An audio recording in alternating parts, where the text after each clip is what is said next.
VP muraho murakomeye. Ngarutse uyu munsi nyine kubibutsa yuko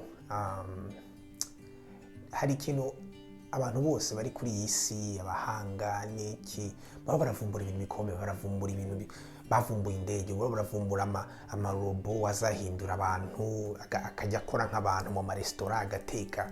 Hari ibintu byinshi baba baratekereza, benshi baba baranakora ubu ngubu ni ibintu bazajya bashira mu bwonko byitwa Neuralink, bigatuma ngo n'umuntu utari ufite ubwenge agira ubwenge. So barakora ibintu byinshi, ariko ikintu cyananiranye kugira ngo umuntu, abadokiteri, abantu bose bakomeye babashe gukemura, ni ikintu cyitwa urupfu. Buri muntu wese uvuka muri iyi si haba hari umunsi azagenda, ariko rero bikanababaza cyane iyo urebye abantu bakiri batoya bakoreraga imiryango yabo, bagiye bakiri bato, imiryango yabo ikibakeneye. Nzi ko neza uzi benshi nkuko nanjye nzi ari abunzi benshi. Niyo mpamvu uyu munsi nshaka kuganiriza ku cyitwa life insurance. Niyo ngo niba uriho urakora hakaba amafaranga yawe winjiza, hari umuntu atunga mu rugo umufasha, abana cyangwa iki, tekereza gufata life insurance. Cyane cyane hano muri Amerika, muri Canada ndetse n'ibihugu byose by'Uburayi cyangwa se n'ibihugu byo muri Afrika bitanga life insurance. Abanyafrika ntabwo dukunda gutekereza life insurance kuko tuba dushaka ubuzima bw'ubu ngubu, ntawe utekereza ibya nyuma.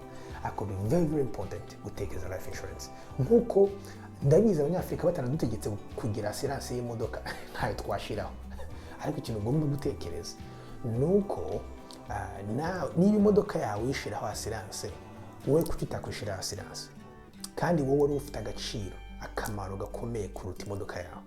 Zivuga ngo life insurance ni amafaranga uriha buri kwezi insurance company mu gihe runaka, imyaka 20-30.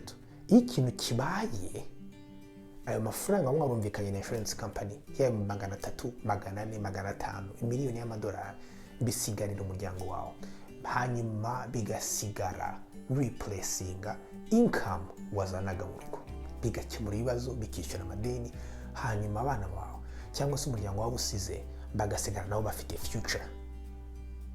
Nuko rero umuntu w'umuhanga asigaye apanze.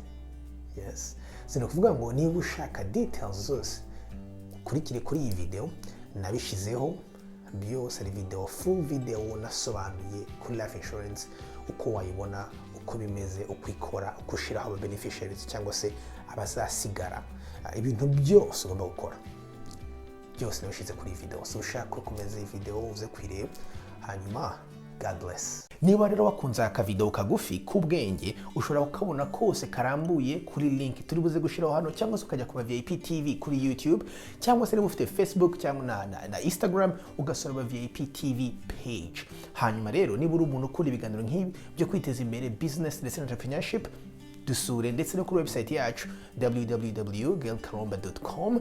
hanyuma ntibibagirwe to like and share. Bye bye.